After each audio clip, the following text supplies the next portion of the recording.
Hi, everybody. Thanks for joining us. I'm Pasquale. I'm a software engineer at Facebook here in London. And I'm Andy. I'm also a software engineer at Facebook. So,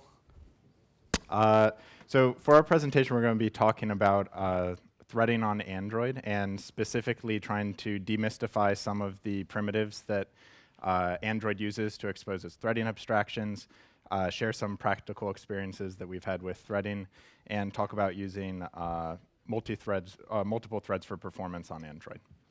so before we even start, just a side note on like why do we even need to use thread or in general parallel execution? Um, I'm sure you've heard before that threading is hard. It introduces bugs in your code that are hard to debug, and just in general, the code gets harder to read and write. So one obvious reason is, of course, that when you have some heavy work that you want to do in your application, You're off. I'm off. Yay. Cool. So think I'm off. We're still off. Yeah, great. So when you have some heavy work that you want to do in your application, say read data from a database or get data from the network or anything like that, you want to avoid doing this on the thread that handles the UI interface for your application, for obvious reason, because otherwise you would be giving a very bad experience to your users. The other reason why you might want to use threading, as Andy was mentioning, is that modern phones have multiple CPUs, which means that if you can parallelize your work across multiple threads, you actually can get better performances for your app. And in the specifics, you can make performance better in two ways. You can either try to move work ahead of time before you actually need it, say, to display some pieces of UI, or you can split your work into multiple pieces and therefore have each piece be done by different thread. Sorry. So I'm going to show a diagram that many of you are probably familiar with, which is the UI thread on an Android device where you get a vsync every 16 milliseconds. And if you decide to do some heavy work somewhere in there, then you can miss one of these vsyncs. You miss drawing a frame. You end up skipping a frame, which makes your app feel janky. So one of the primary ways that we try to fix this is if we have a big contiguous block of work, we move it to the background thread and then have it communicate back to the UI thread when it's finished. And this allows the UI thread to be free to keep drawing frames. Android exposes a number of abstractions for communicating between threads. So you've got things like async task, intent service, and job scheduler. One of the cool things is that these are all just layers that are built on top of the same very simple threading primitive. So we're going to talk about those now. So the Android threading primitives are all based around this idea of a message queue. And a message queue is pretty simple. It's if you have a thread talking to another thread, it doesn't know what state that other thread is in. So when it tries to send a message, it needs to potentially be put into a queue to be processed whenever that thread has availability to process it. And this is the main primitive that Android uses for communicating between threads. The stuff that's built up around it, you have the handler, which is the thing that is responsible for putting items into that queue. The queue is hosted on a single thread and has a looper that's on it. And the looper is just a basic, like a while true loop that's draining that queue, processing each message. And when it processes the message, it goes back to the handler to actually dispatch whatever the message is supposed to do. So maybe it's a runnable that it does, or you can also have a message type where you switch on the message type and do something.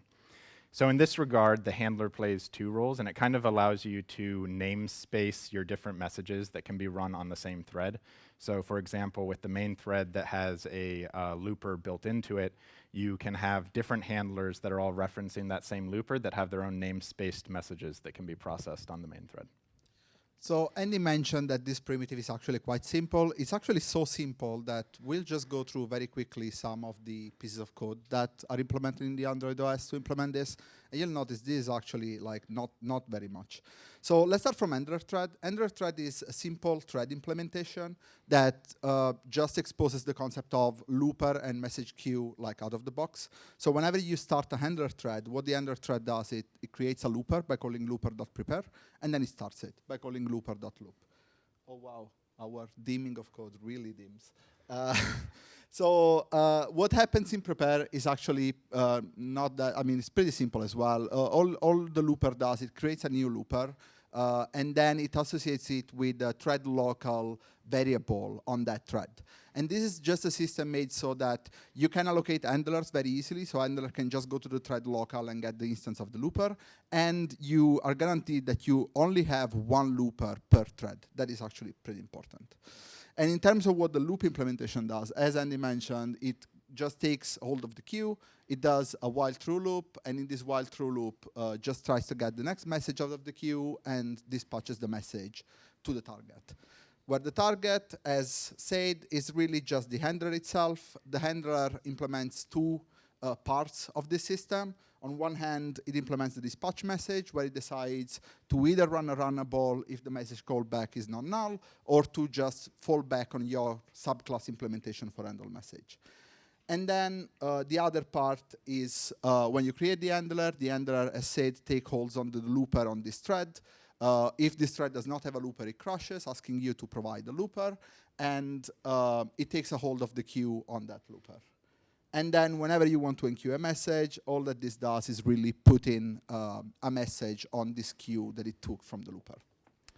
Great. So I'm going to give a couple examples of the abstractions that Android builds on top of this. So the first one is intent service, which is super simple. Whenever an intent comes into the service, it has its own service handler subclass that posts it to its message queue. Its message queue is just intents, and the looper just dispatches those intents back to the service handler, which then calls your on-handle intent. And then, I mean, the code for this, the code, if you look at intent service, is basically this. It's like 6 lines of code. It'll, whenever you get an intent, adds it to the queue, and then when it handles it, then it just calls your on-handle intent implementation. Async task is another example that uses these primitives where you have an executor for the do in background, and then whenever you're posting updated updates or the actual result, then it just is posting to that UI handler, which is putting in the UI's message queue, and the looper then dispatches that through the handler and calls your method. Now you might be wondering, like, okay, these are all pretty old Android threading abstractions. Nowadays, we write our code in Kotlin. We use coroutines.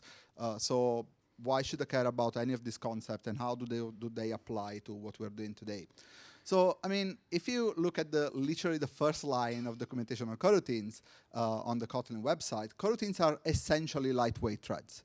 So when you create a coroutine, you're creating a piece of code that is capable of running concurrently with other coroutines.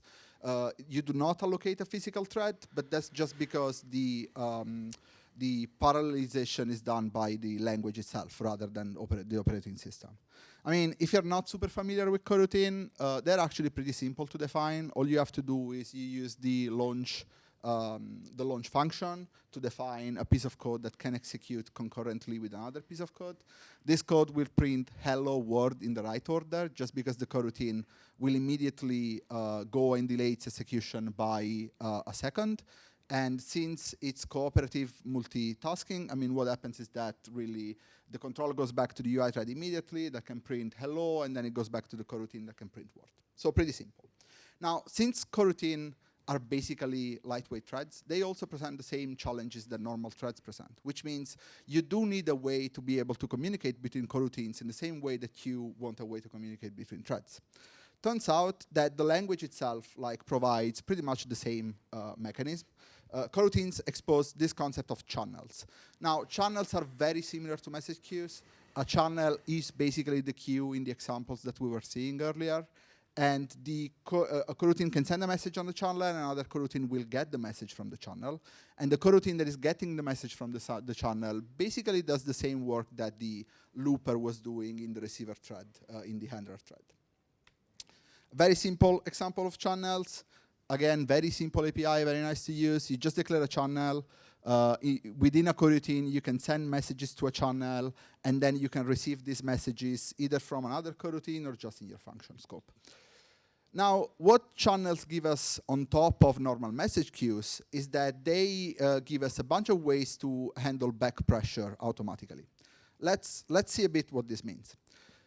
When you declare a channel, you can tell the channel how many messages it should handle. The very simple case is that you just tell the channel to be unlimited. If a channel is unlimited, it will behave exactly like a handler thread would. You can send as many messages as you want from like whichever coroutine or whichever thread, and these messages will just accumulate until the receiving coroutine like executes through them all. And of course, this is very nice because it doesn't block the sender. So for example, if you're sending from the UI thread, this is a very nice property. But on the other hand, the channel can grow indefinitely, which means that if the receiver cannot keep up, you can get a very, very long list of messages in this channel and eventually even crash for out of memory. So back pressure is actually a technique to avoid this from happening, where you want to make sure that like this is not a scenario that is, that will verify your app. Now, one simple way to implement back pressure is by saying to your channel that it has a buffer of a specific size. This means that the sender can send messages until the buffer is full, but then the moment the buffer gets full, then the sender tries to send another message, it will lock, exactly as the receiver would lock receiving messages from an empty channel.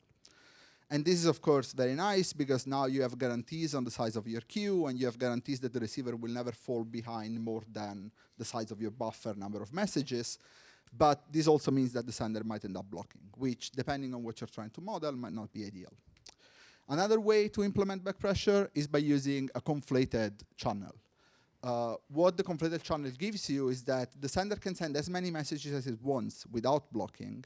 But then what happens is that if there is already a message in the channel, instead of queuing them up, the message in the channel gets replaced by the message that the sender tries to send later. And this is nice because now the receiver has this very nice guarantee that only one message will be waiting in the channel, if any. But then again, you're also dropping messages, which might not be what you're trying to achieve. Last, there is another type of channel that you can use that is called rendezvous channel. And what the rendezvous channel does is that the sender will actually block immediately after sending a message until a receiver goes there and tries to receive that message, which gives you this property that the sender will not do any more work until the first message has been received, which may be ideal if the sender does very heavy operations, for example. But then at the same time, now you can not only block the receiver, but you can block the receiver and the sender, which is, again, depends on what you're trying to model.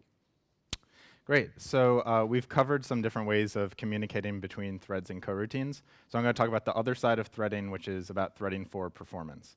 So one of the, an example of something that we've tried to do at Facebook is when we have some work that has to happen after like a network request comes in, if we're able to parallelize it with the network request being out, then we can get some nice wins as far as being able to show stuff on the screen.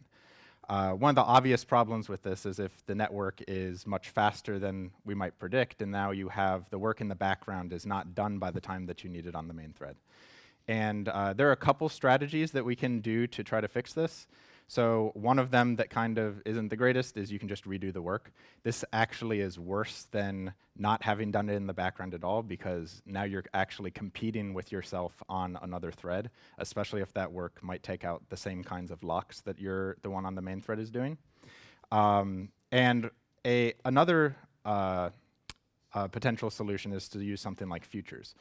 And futures are theoretically strictly better because you can start the work ahead of time, and then once you actually need the work, then you just block for the amount of time that's left for completing that work.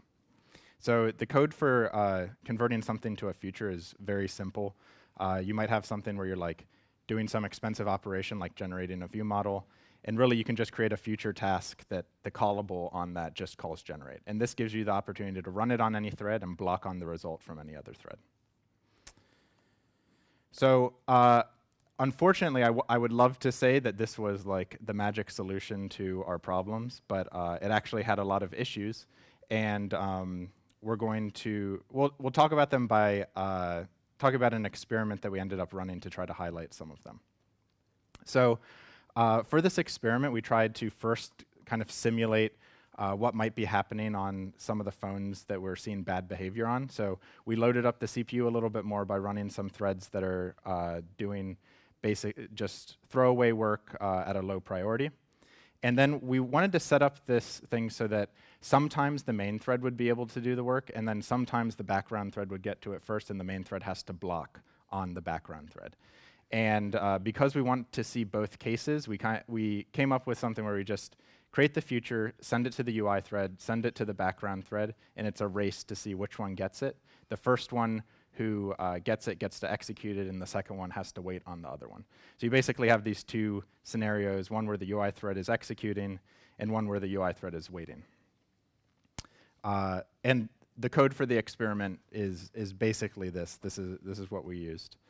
And again, it's also just doing throwaway work. Now, before diving into the result of the experiments, the tool that we use to analyze the results is systrace. You might be familiar with it. It's a tool that gets used a lot to check performance of your Android application.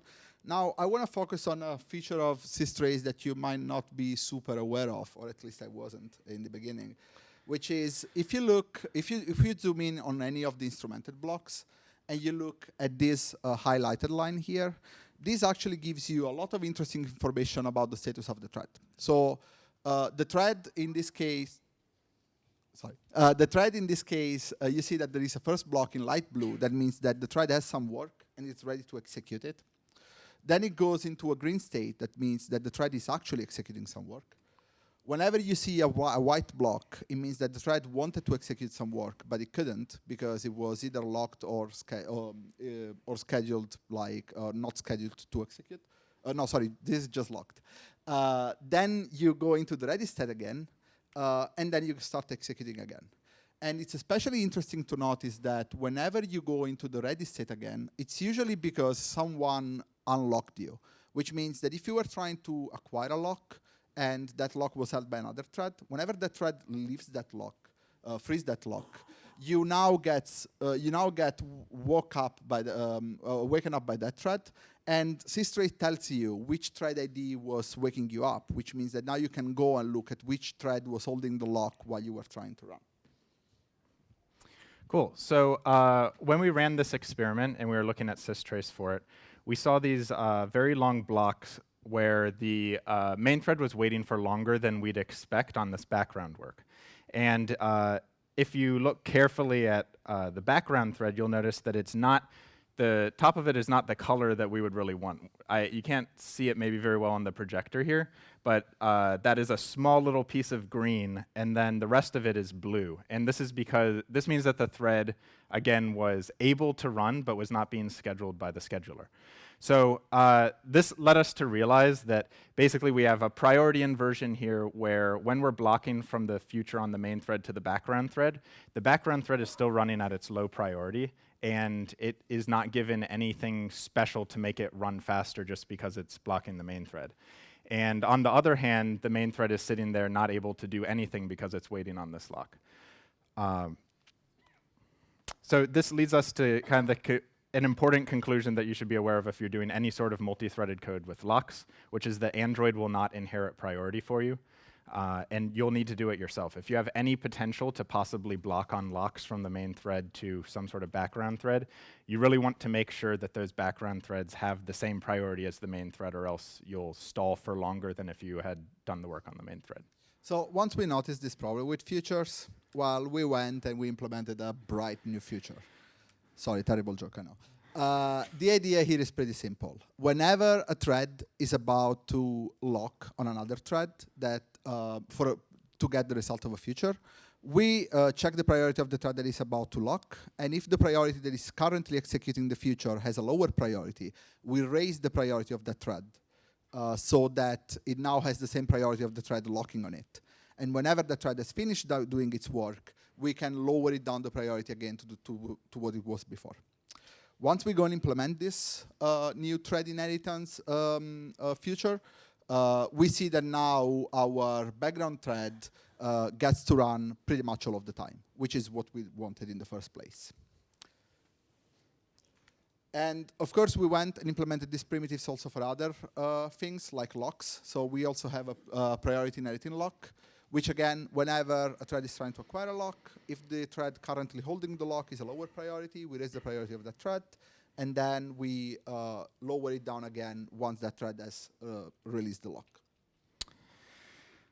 So Again, I would like to say that this like magically solved all of our problems and we don't have to think about this anymore, but there's actually a lot more complexity that is now under the covers, so I'm gonna talk to you about some of the other stuff that we uncovered after we implemented this. So I don't know about you, but my assumption was basically that if two threads have the same priority, then they're treated the same. And it turns out on Android that's not really true.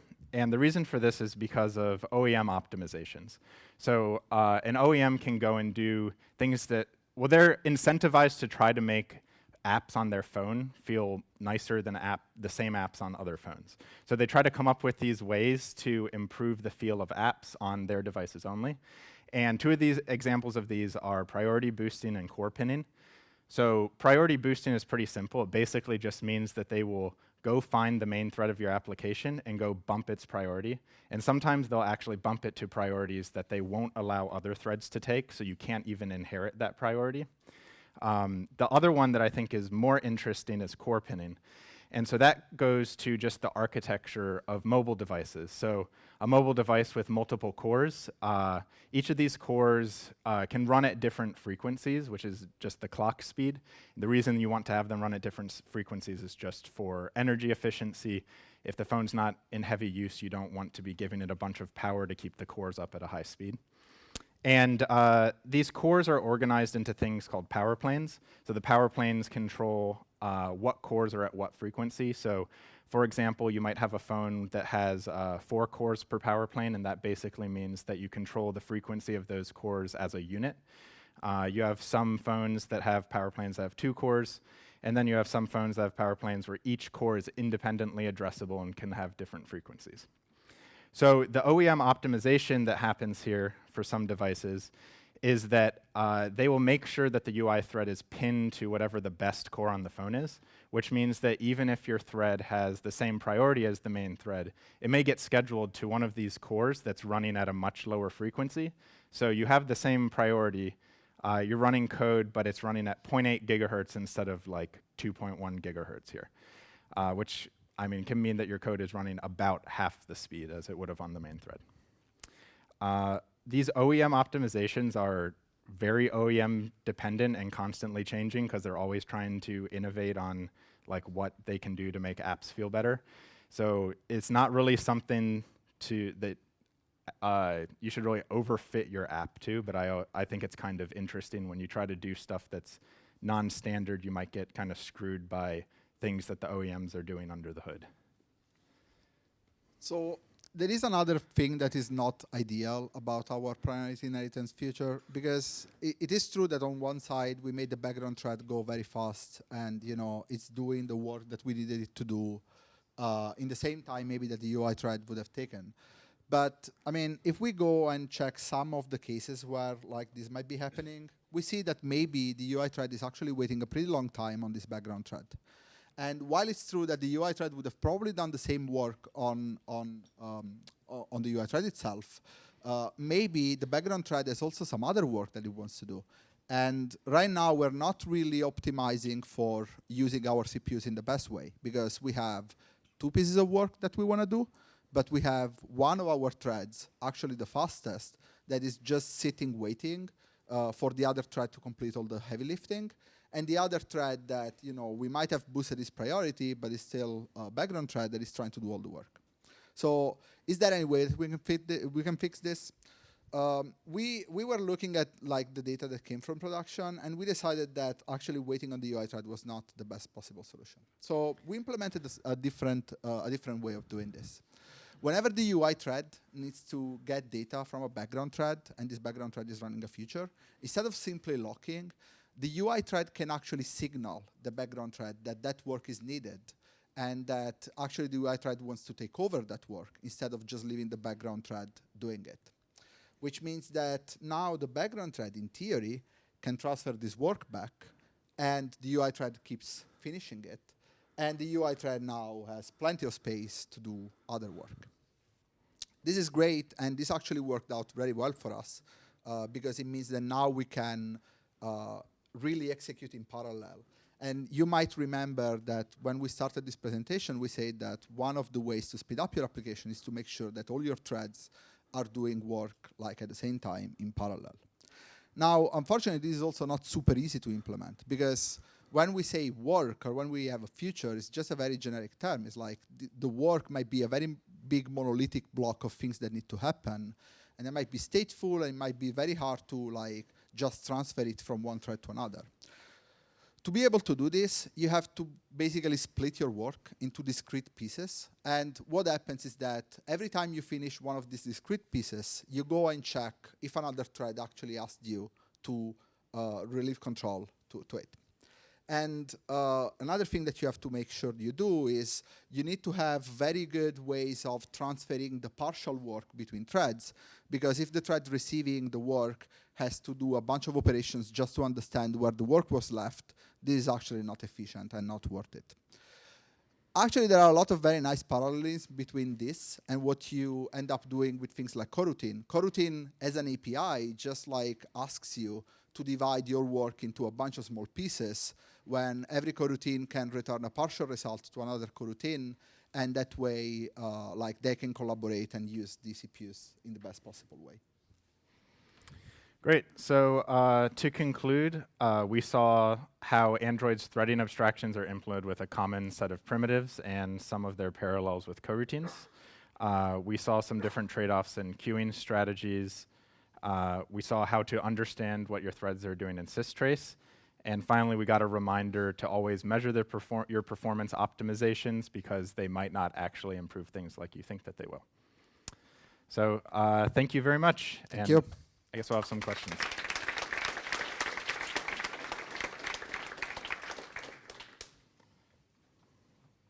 I think we have plenty of time for questions. So, anyone? Yeah, it's interesting stuff. I don't suppose you have any like example benchmarks we could look at for, you know, when you said about transferring the work and stuff. Unfortunately, no. Like we have data from like what we did in production with our app. Do you remember any data specifically? I mean, it's very hard to even simulate some of this stuff in benchmarks, because it's like whether something's good right now also depends even on like the breakdown of phones currently in the market. So it's also possible something is good now and then in a couple years isn't even good. Actually, as an interesting side note, we were trying to simulate some of the core pinning stuff just to have some numbers to show in the talk. And it's pretty interesting because it turns out that whenever you have your phone plugged in, the CPUs are just like naturally going at a higher frequency on their own because you're charging. So it was very hard to get like any definitive numbers. We could get something, but it wasn't like polished enough to show. But yeah, so it's really hard to test these things.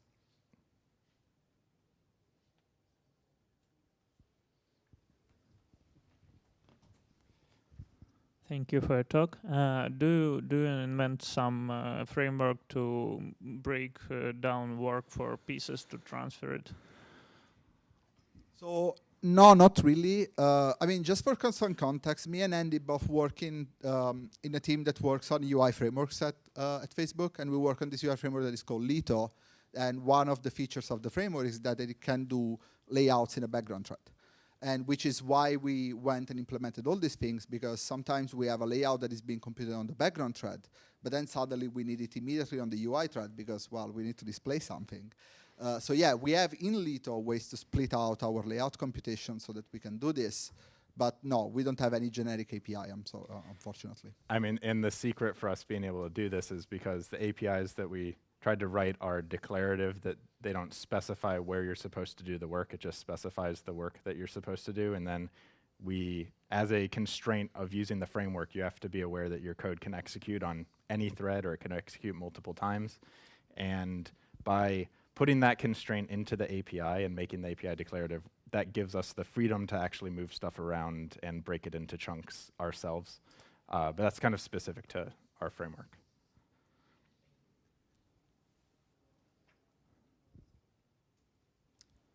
Cool. Thank you, everyone. Yeah, thank you.